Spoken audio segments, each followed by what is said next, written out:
తెలుగు ప్రజలందరికీ నమస్కారం అండి. ఈ రోజున చిరంజీవి గారు ఏదో తప్పుగా మాట్లాడారు అని గొంతు చించుకుంటున్న మహిళా సంఘాలకి, స్త్రీమూర్తులందరికీ నా విన్నపం ఏంటంటే, మీరు ఒకసారి మీరు స్త్రీలుగా స్పందించేటప్పుడు అన్ని అన్ని అన్ని శాఖల మీద అన్ని ఎవరైతే అంటున్నారో వాళ్ళందరినీ కూడా స్పందిస్తే బాగుంటుంది. అంతేగాని ఒక్క చిరంజీవి గారు మాట్లాడితేనే మాట్లాడడం కాదండి. ఎవరు మాట్లాడినా దాన్ని ఖండించాల్సిన బాధ్యత మీకుంది. ఆ రకంగా మీరు చెయ్యాలి. చేయట్లేదు. ఎందుకని? మెగా కుటుంబం అంటే రోజు రోజుకి ఏడ్చేవాళ్ళు ఎక్కువ అవుతున్నారని ప్రజలు అనుకుంటుంటే నిజం అనిపిస్తుంది నాకు. పర్టికులర్గా మెగా కుటుంబం అంటే ఎందుకు మీకు అంత బాధ, అంత ద్వేషం ఎందుకు మీకు?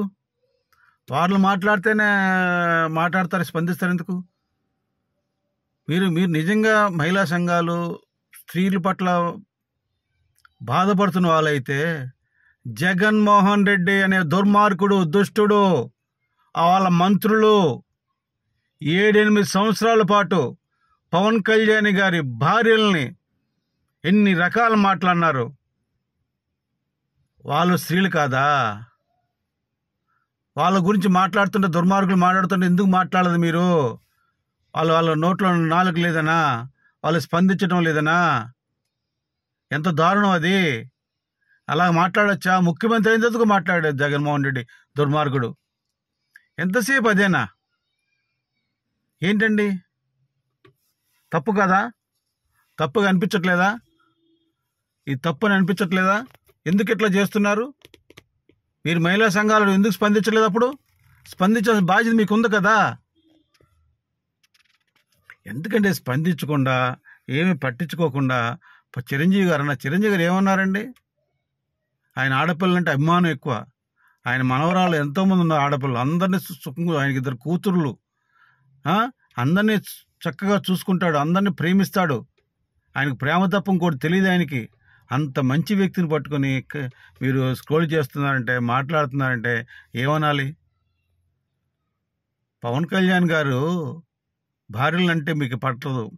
అదే జగన్మోహన్ రెడ్డి అధికారంలో ఉన్నప్పుడు ఎన్నో చోట్ల ఏమంటారు, ఆడపిల్ల రేపులు జరిగితే హోంమంత్రి ఉండి కూడా జరుగుతుందండి, దానికి సీరియస్ అవ్వాల్సిన పని లేదు, ఏముంది, రేపే కదా. రోజా కూడా అట్లాగా మాట్లాడింది. అంటే మహిళా శాఖ మంత్రులు మాట్లాడితే మీరు పట్టించుకోరు.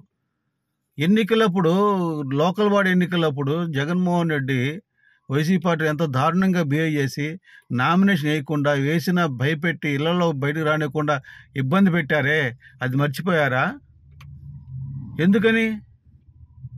అవన్నీ అప్పుడు ఆడపిల్ల వాళ్ళు కాదా? వాళ్ళు ఆడవాళ్ళు కాదా? ఏంటండి ఇది? సమాజం ఎక్కడికి వెళ్తుంది? అదే బాలకృష్ణ సాక్షాత్తు ప్రధానమంత్రి గారి తల్లిని పట్టుకుని బూతు మాట మాట్లాడాడు. అప్పుడు ఎందుకు స్పందించలేదు మీరు? అదే బాలకృష్ణ ఆడపిల్లల మీద ఎంత దారుణంగా మాట్లాడాడు స్టేజ్ మీద, అప్పుడు ఎందుకు స్పందించలేదు? మొన్న ఏదో వీడియోలో చూపించాడు, ఒక లేడీస్ ఒక పార్టీ మీద చేయిబెట్టి ఇట్టిట్టు ఊపుతూ. ఏంటది? అది అంత వికృతి చేష్టలు చేస్తే కూడా మీకు ఆనందంగా ఉంటుంది. అవునులేండి, టీవీ ఛానల్స్ మీయి, పేపర్లు మీయి, సోషల్ మీడియా మీది, మీరు ఏమైనా రాసుకోవచ్చు. చిరంజీవికి వచ్చి నేషనల్ లెవెల్లో మాట్లాడుకుంటున్నారట. ఏ నోటుకు ఏమొస్తుంది మాట్లాడచ్చు, ఏముంది దానికి? నేషనల్ లెవెల్ అంతా తప్పు చేశాడు చిరంజీవి గారు. ఏమన్నాడు? ఆల్రెడీ పాప పుట్టింది, సంతోషం, మళ్ళా పాప పుడుతుందేమో, కొడుకుని కండరా, కొడుకుని ఆయన చేతిలో ఉందా? రామచంద్ర చేతిలో ఉందా కొడుకుని కండం? చిరంజీవి గారు చెప్పారని రామచంద్ర కనగలడా? అది భగవంతుని అనుగ్రహం. ఆడపిల్ల మగపిల్లని మనకు తెలియదు. ఆయన ఏమన్నా, చిరంజీవి గారు ఏమన్నా ఆడపిల్ల అని చెప్పి ఆ ప్రెగ్నెన్సీని చంపేస్తే, కడుపులోని చంపేస్తే ఆ రోజు మీరు మాట్లాడచ్చు చిరంజీవి గారి గురించి, అప్పుడు మాట్లాడచ్చు. ఆయన అట్లా చేయట్లేదే. ఆయన హత్తుకుంటున్న ఆడపిల్లంటే ఆయనకు ప్రేమ, లక్ష్మీదేవిలాగా భావిస్తాడు. ఒక ఆడపిల్లంటే ఒక కామం చూసే దుర్మార్గులు చూడండి ఒకసారి, మీరు దుష్టులు చూడండి, వాళ్ళ గురించి మాట్లాడండి.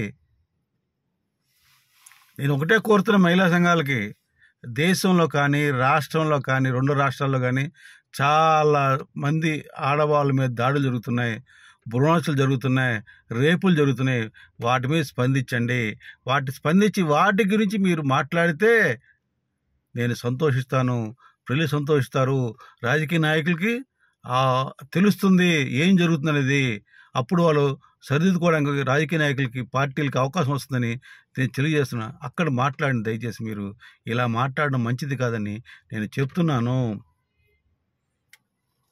చిరంజీవి గారు తన మనవరాలతో ఎంతో సంతోషంగా ఉన్నాడండి. ఎప్పుడు సంతోషంగా ఉంటాడు. అన్ని చోట్ల తీసుకెళ్తాడు మనవరాలని. మనవరాలు లేకుండా ఆయన బయటికి రాడాయన. అంత గొప్ప వ్యక్తి ఆయన. ఏమి సినిమా షూటింగ్లు కూడా ఆ 10 మంది 12 మంది పిల్లలతో, ఆడపిల్లలతో హాయిగా వెళ్తాడు, షూటింగ్ చేసుకుంటారు. మధ్యలో వాళ్ళు వచ్చి వాళ్ళతో సరదా గడుపుతాడు. షూటింగ్స్ మధ్యలో గ్యాప్ వస్తాయి. అంత సంతోషంగా ఉండే ఆడపిల్లని అంత సంతోషం. కాకపోతే కొన్ని ఇది ఎలా అని ఇంటి పేరు ఎవరికి ఉంటుందని మగవాళ్ళకి కంటిన్యూ అవుద్ది లెగసీ. ఆడపిల్లలు కంటిన్యూ అవ్వదు కదా. ఇప్పుడు కూతురు పుట్టింది అనుకోండి, కూతురు వారసరాలు అండలు పుట్టింది, ఆమె మార్చుకోకపోవచ్చు, కొన్నిదిలో ఉండొచ్చు. ఆ పాప తర్వాత పుట్టిన పిల్లలకి భర్త ఇంటి పేరు పెడతారా, భార్య ఇంటి పేరు పెడతారా భారతదేశంలో హిందూ సంస్కృతి ప్రకారం? చెప్పండి. మరి అన్నీ తెలుసు మనకి, కానీ ఒక మాట అనేయాలా. లోకువా, మెగా ఫ్యామిలీ అంటే లోకువా, చిరంజీవి అంటే లోకువా. పవన్ కళ్యాణ్ ఎక్కడికో ఆకాశం ఎత్తి ఎదిగిపోయాడు, ప్రజలు వచ్చి చక్కగా పరిపాలిస్తున్నాడు. పవన్ కళ్యాణ్ అన్నా ఏమనలేము, చేత కాదు. పవన్ కళ్యాణ్ ఏమనలేక ఇప్పుడు చిరంజీవి గారిని అంటే, చిరంజీవి గారి ప్రాణం కనుక పవన్ కళ్యాణ్కి, ఇండైరెక్ట్గా పవన్ కళ్యాణ్ దెబ్బ కొట్టాలని, చిరంజీవి అంటే పవన్కి దెబ్బ కొట్టచ్చని ఒక ఏహీమైన నీచమైన బాటల్లో మీరున్నారు. అది తప్పు. మీరు ఎన్ని చేసినా పవన్ కళ్యాణ్ గారిని మీరు ఏమీ చేయలేరని నేను ఈరోజు చెప్తున్నాను. చిరంజీవి గారు కూడా ఏమి కాదు.